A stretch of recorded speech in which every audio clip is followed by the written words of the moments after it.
There, you mentioned vacancy rates. Actually, in the last month, those have actually leveled off and come down a little bit because they're classified as A, B, and C. And I think the A's have come down and B's and C's have kind of flattened out.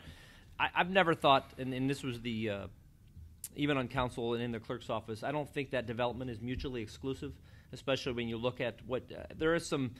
I think there's some very good opportunities, whether it be the Mayflower or the landmark properties for development. It's the right kind of development. You can't have the tactical, be going against what the strategical. And there's a strong demand right now for downtown housing, especially for younger people in their 20s and 30s and maybe even early 40s. But also, when you're going to do something like that, they have to be connected to services that'll support them. They have to be able to go to a grocery store, not just a bar and a restaurant. And when they live downtown, they've got to be connected to a neighborhood, whether that's trails up there. There are plans in development to do that. When you look at, when I said in the beginning that it wasn't mutually exclusive, in the development of Highland Square, which is a very smaller neighborhood, in the very beginning, it was a plan that had kind of come up organically, or they had wanted to turn the city's attention after a major thoroughfare improvement down West Market Street. They replaced street lights and water lines and sewer lines. They said, now we got to do something about the retail. And it was up to my job on council to kind of organize that effort and be able to lead them and say, okay, what sort of development do you want? Do you want more parking? Do you want more services? Well, and these things don't happen overnight either. They usually take time. When you want to change a neighborhood, it starts, you have to start at the very basic level. What's the needs that you want? What are the needs that you want? Well, after 15 years, if you've driven through Akron lately, I think Highland Square would be one of those key neighborhoods that you're able to say, this is one of the jewels. Now, how do we take that plan and how do we put it in other parts of the city? Because the needs of different neighborhood business districts aren't the same. Some need parking, some need more retail, some need just some capital investment. The city doesn't have to take on all of that risk. It can help mitigate some of it when it can, like maybe acquiring a property or maybe helping with the parking. It doesn't have to be the developer. It doesn't have to be the bank on that, because we're not in a financial position to be able to do that, but we can help with that development. Even if you're looking at a future of downtown and how it should look, it's going to involve a discussion with the hospitals, the major employers, the university, which is also having its own issues right now. Those are all going to be key strategic partners on how that works. If you're looking at the Interbelt, the big Route 8 project that's coming up, Main and Broadway, those are all big construction projects that probably to the tune of about, they got to be a couple $100 million or more. All of that has to fit into that accessibility to the neighborhoods and what downtown's going to look like in 5, 10, 15 years. You mentioned the university and its issues. I'd like to hear from both of you what you feel the impact of this sort of unsettled state of University of Akron finances, maybe its name, its branding identity, maybe taking the word Akron out of its name, how you view that. Sometimes I think change is difficult for people to, especially after a long-standing institution. The university was a municipal university up until the 70s, where it was city-supported. It's an important strategic partner for us and for its continued development. One of the key components of any of my administration will be to keep millennials here, which means college students. You want them to be able to graduate, but they also have to have jobs. So as these issues are connected, as it goes back, I think they were faced with some very tough, difficult financial decisions. As an educational institution, where should their focus be? Should it be underwriting the risks somewhere when it comes to Broadway shows, or should it go back into, now how that was communicated to the community as a whole was probably done pretty poorly. I don't think there's a consensus. I don't think anybody says, well, nobody says that they did a pretty good job communicated. How that all reworks back into, I plan on having monthly or, not bi-weekly meetings, bi-monthly meetings with the university and key strategic partners with downtown, so you can comprehensive plan a little bit, so you know which way the university is going to come. Where's their enrollment going? What kind of programs? In fact, the city should be an open door co-op program for all of the programs that they offer that much like as Cleveland State is close to the government, you can literally walk right across the street, a couple hundred yards out of the university. If someone is studying law, if someone's studying engineering, whether they're studying public policy, any of those things, they should have an open program with the city and with the county, with any government agencies down there, where they can spend a semester being able to do that. Those co-op programs are popular. They give you experience, and also gives us a future workforce to maybe be able to invest in. So those are the partnerships that I see, us trying to help the university and the university trying to help us. Clearly, the University of Akron is a key economic driver for the city. But when you talk about the whole structure, you have to include Kent State. You also have to include Stark State in that discussion. In particular, University of Akron, as an alum of the law school, I am opposed to taking the name Akron out of the name. Frankly, the university has spent a lot of money and prepared a lot of students and have created value to that degree.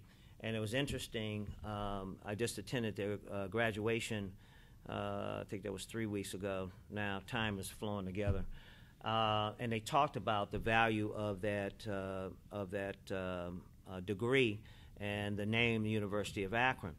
Well, that value and that it goes down as all this stuff that's going on with the university right now. They are in many ways devaluing that degree. We've had a couple people who were looking to apply for jobs within the athletic department that declined those jobs after seeing some of the strife that is going on. Clearly, it was very poorly communicated exactly what was going on.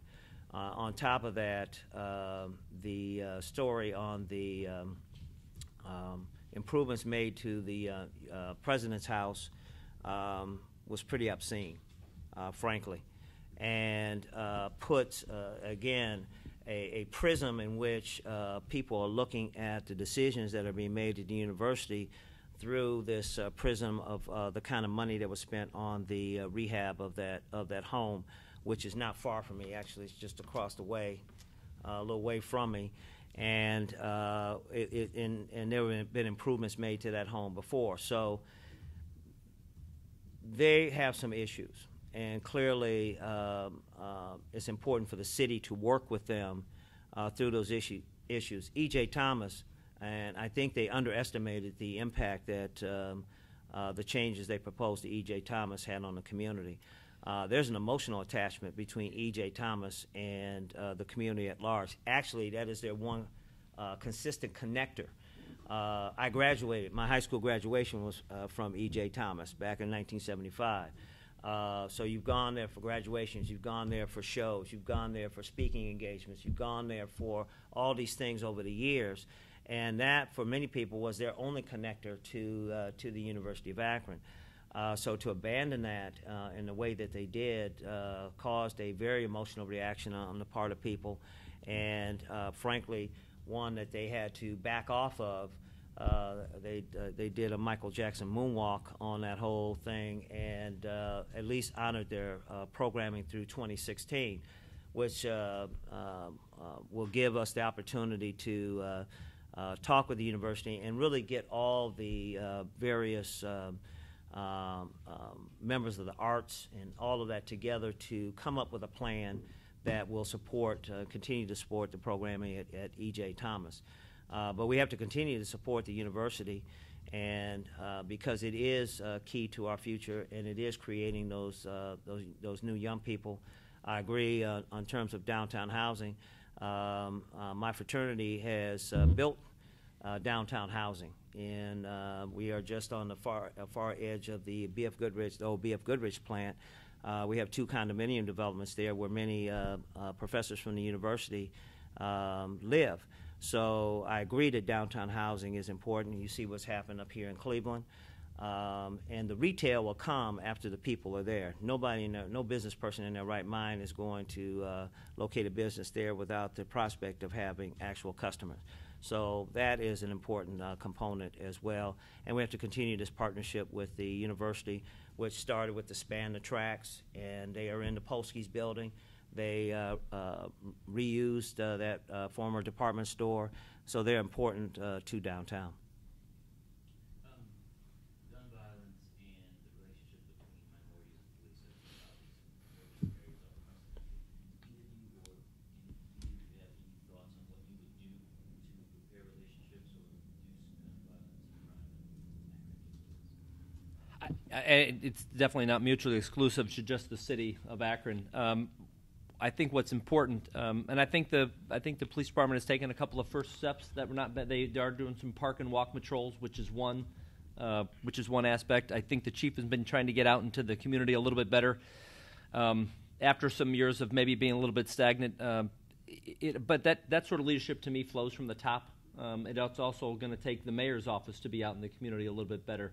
And it goes back to a philosophy, and I know it sounds a little campy, is that you have to show the community that you do care about those concerns. Now, whether it's taking care of some of those quality of life issues.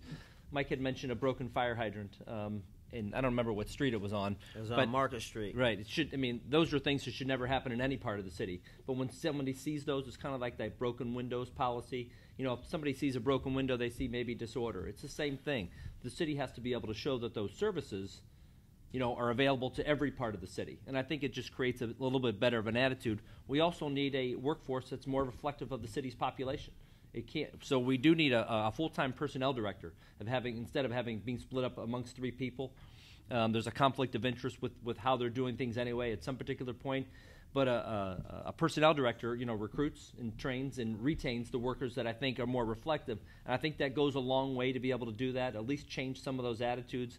In gun violence, you come up with, you shake your head every time. It's not necessarily the illegal, it's the illegal. How do you stop that flow?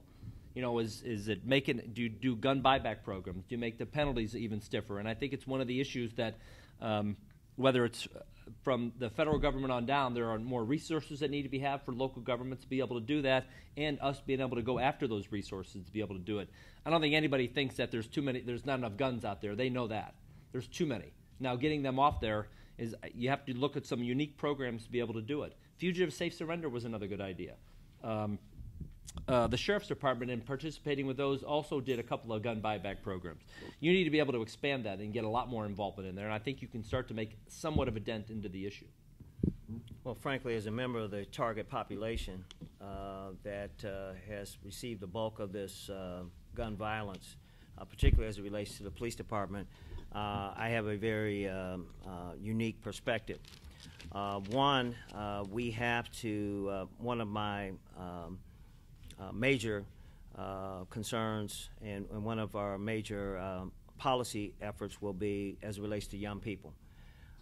We have to change the dynamic with young people, their thought, how they are interacting, how they are dealing with conflict.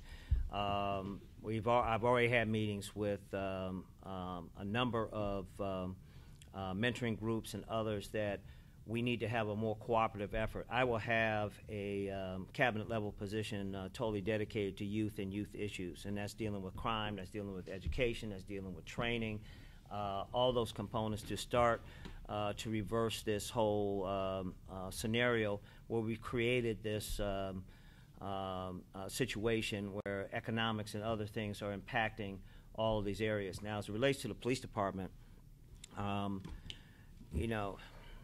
you have to start looking at these things, and there have been some significant moves. The police chief has done some things, and the park and walk is a good step. But we've been talking about community policing for I've been there for 28 years, so we've been talking about community policing for 28 years. And until there is a relationship between the patrol officer and the neighborhood, you're not going to see a significant change in those attitudes. Now, the former administration they spent a lot of time looking at statistics. I used to really hate those sessions where they would come over to council and report the crime statistics. Crime is down in this wonderful. And I'd sit there and I'd look, I said, well, is that broken down by neighborhood? Because the issues are neighborhood-centric. There's differences in different neighborhoods. The poorest neighborhoods that need to police the most have the poorest relationship with the police department. So that dynamic has to change. There has to be training on the side of the police department, but there also has to be training on the part of the community. Many in the community don't understand law enforcement, what it takes, why an officer, when he approaches a car, has his hand on his gun. And very frankly, they know who the car is registered to, but they have no idea who's in the car. So these are the things and how to de-escalate situations. So there's training and things that need to happen on both sides.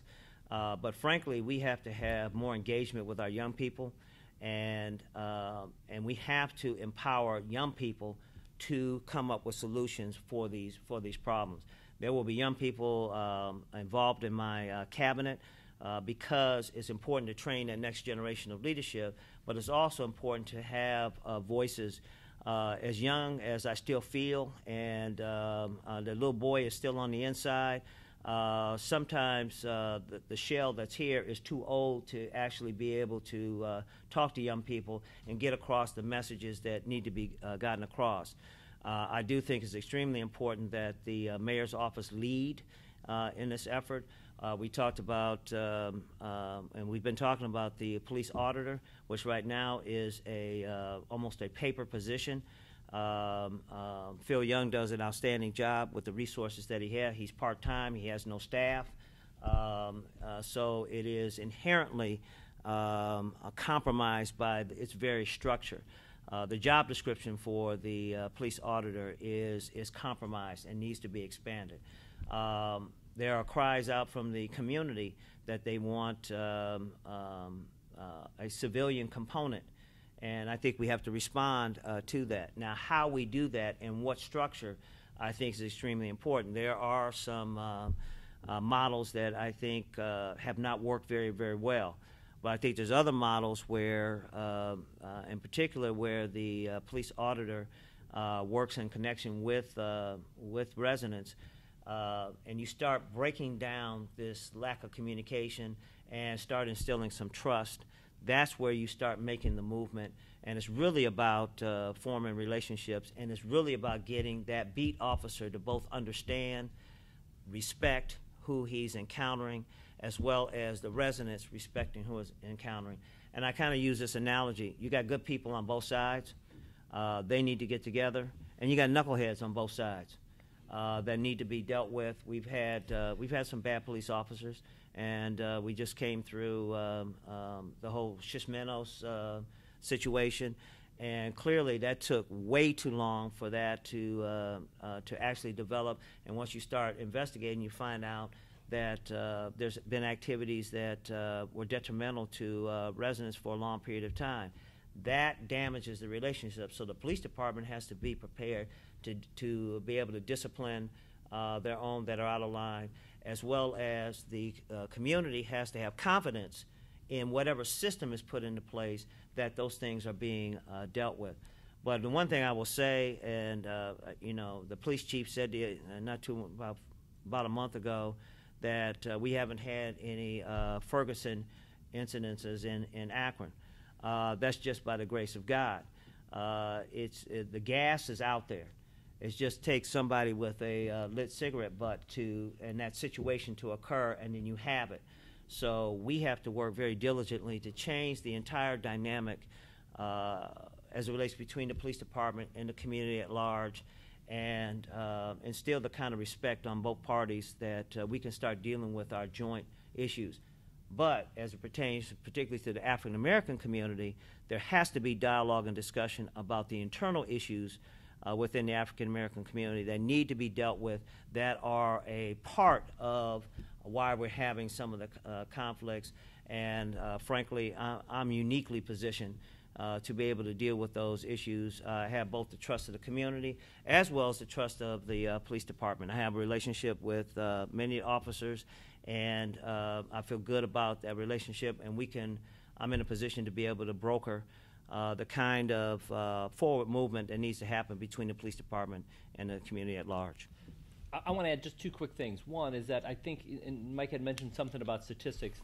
I think we do need to make some data-driven decisions because they can help, but it's also about, it's more of a transparency issue. And it's transparency and accountability, and it's something that we built the clerk's office on, is transparency and having availability of those public records. I think that goes a long way into building that public trust, whether the issue is good or bad. If it's transparent, I think when they trust that issue, that you're going to divulge it and you're going to show them the good and bad of the issue, I think that goes a long way. It goes a long way to changing that perception. Well, and one thing about statistics, statistics are fine if they're used for implementing, developing policy.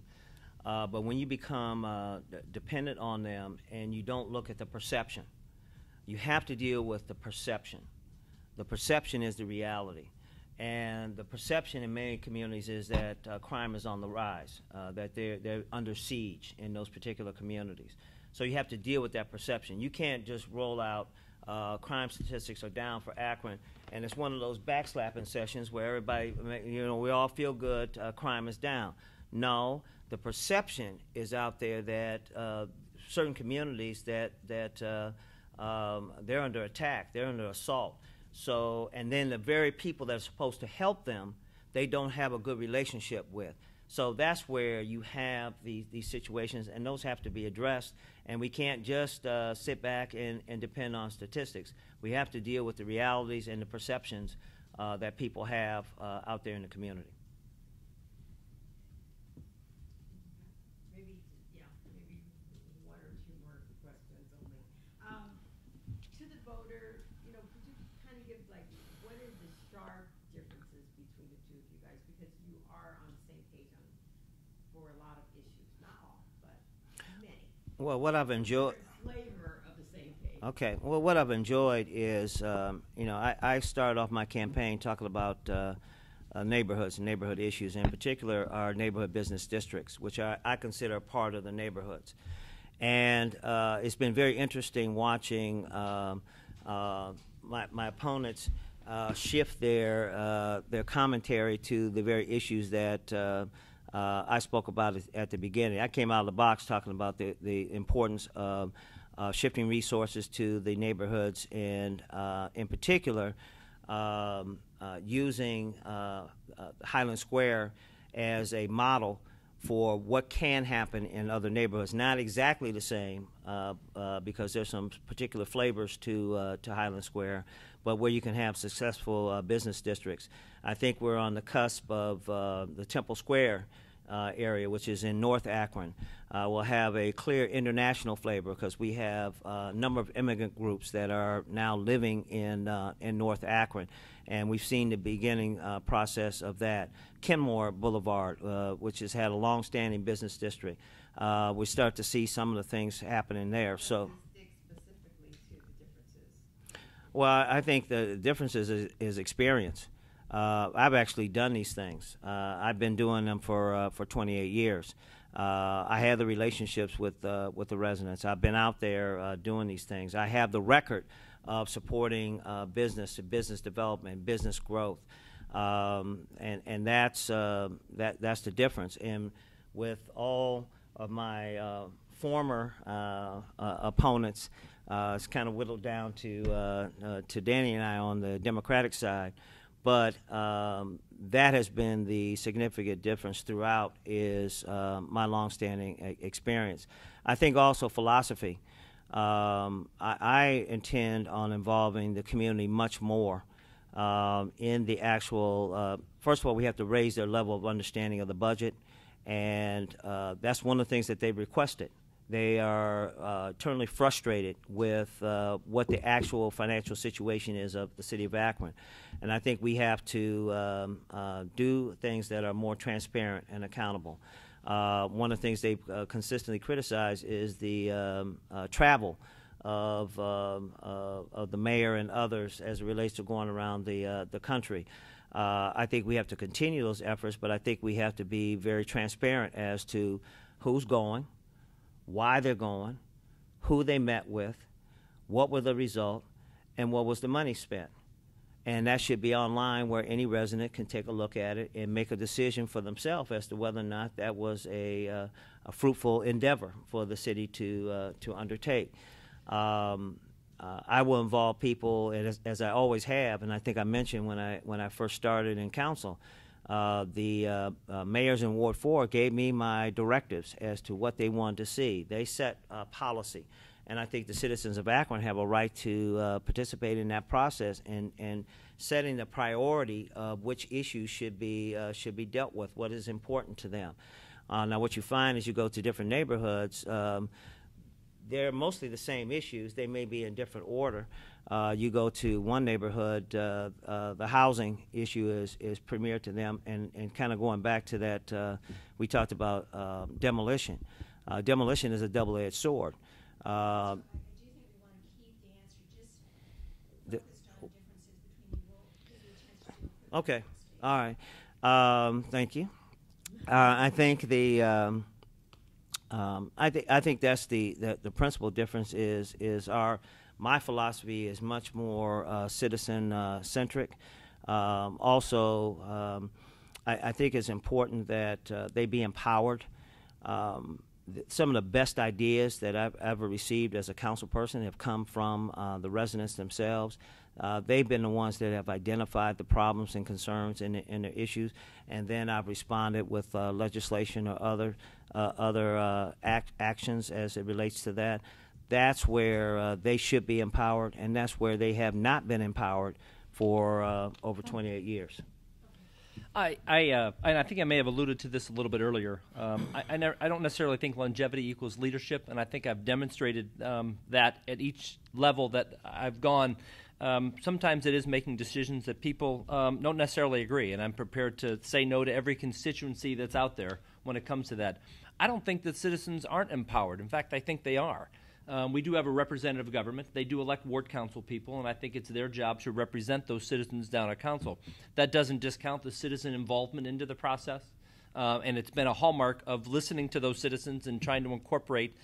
And I don't mean just citizens or residents. They could be user groups in the clerk's office. They could be attorneys. They could be judges. It could be people, the automobile trade groups, all of those. And listening to them and trying to figure out, hey, what's the best business process? It's the same thing, but we do have a representative government. They do send council members down to represent their interests. And I think, to me, I think it's been a very effective way to be able to run city government. This campaign has tried to build a broad coalition of support, whether they be residents, whether they be business groups, and I'm running to be the mayor of Akron for all of its residents and citizens and business groups, not just the ones that voted for me. Okay, that is that inclusive nature, and I've done that. A quick story, and when I was on council, I mean, you would often get calls, and nobody identified themselves and said, hey, I'm a Republican or a Democrat. But one guy did. He said he's a Republican and will never pick up his trash because you guys forgot him on purpose. Well, I was able to call the trash guy back real quick and get over there. It's one of those little things. It's not about party. It's not about any of those things. It's a philosophy that you take into office about serving up. You know, that leadership goes. You lead by example, and I've done that for the last 23 years, whether it be in the classroom or in the clerk's office or on city council. I think the other thing I did want to mention, I have a combined 64 years of government, corporate, and nonprofit experience. That separates me from every other candidate that has run. And it brings me with a unique perspective, both from business as well as nonprofit and government. So that's I think that's a significant difference between the two of us. Okay, very briefly, Mike, if you were standing on someone's porch and you know the answer to the door after the rain, and they wanted to know why they should vote for you, in brief, why should they cast their vote for you in the primary? Okay, well, the first thing, and what's very, very important to me, is to return city government to the citizens of Akron. We've just come out of a 28-year dictatorial style of government, and I think it's important that residents get the opportunity to help shape the priorities of the city as well as the budget of the city. The one thing I would tell them is that they're going to have the opportunity to participate. They will have the opportunity to have information very easily accessible about what the city is doing, how we're spending their tax dollars. Many residents asked a question about, well, before, you know, we had the question about tax increase. Before we even talk about any kind of tax increase, we have to talk about what we're doing with the money that we're doing right now, that we have right now. I would tell them I'm experienced. I would tell them that I've been engaged with them for 28 years. I would tell them that I've been servicing them and been representing them for 28 years, and that the record is there for them to see. My engagement, my commitment to the community. I would also tell them that I love Akron and I love its residents. It's an important component to be in public office, that you actually love people. And my family, my legacy has been serving and loving people, and this is why I'm the best candidate to move the city forward. I want to work with them and continue to represent them, but do it in a way that garners respect and involves them. We have to involve our residents in actually changing their neighborhood and their community, and they have to be empowered to do that. And I'm willing, and more than willing, to do that. As a matter of fact, that has been my if there's a legacy that I have, is that the people that I've worked with, they have been empowered, and frankly, many elected officials are afraid to empower people because they become potential opponents later on. I've never had that problem. My pot's burning. All right, all right. It's funny. One of the questions that one of your rival media outlets asked in our interview is that, what's the first word you think of when you think of Akron? And the first word I thought of was home. And I think of my kids, and I think of all the residents and the citizens of Akron, and what sort of city we should have for them, and we try to build for them. And it does involve keeping them here. I want my kids to stay here. I want them to be able to enjoy the same quality of life. I want everybody to be able to do that. You know, be able to find those jobs, be able to find affordable housing, things that they can do, being connected to those neighborhoods. So when a resident asks me, you know, why should I vote for you? Because I'm going to be working for them every day. You know, we need to continue to move the city forward. And I think it's on the cusp of a great opportunity after so many years of being led one way that I think it is potential for growth is tremendous. I mean, we don't want to be another city. I mean, we can't compete with the Clevelands and maybe the Columbuses of the world. But I think we have a very good niche to be able to attract those people to be able to stay there. I have a plan and a vision for being able to do that. And I do love this city. I've spent my entire life here, much as my family has.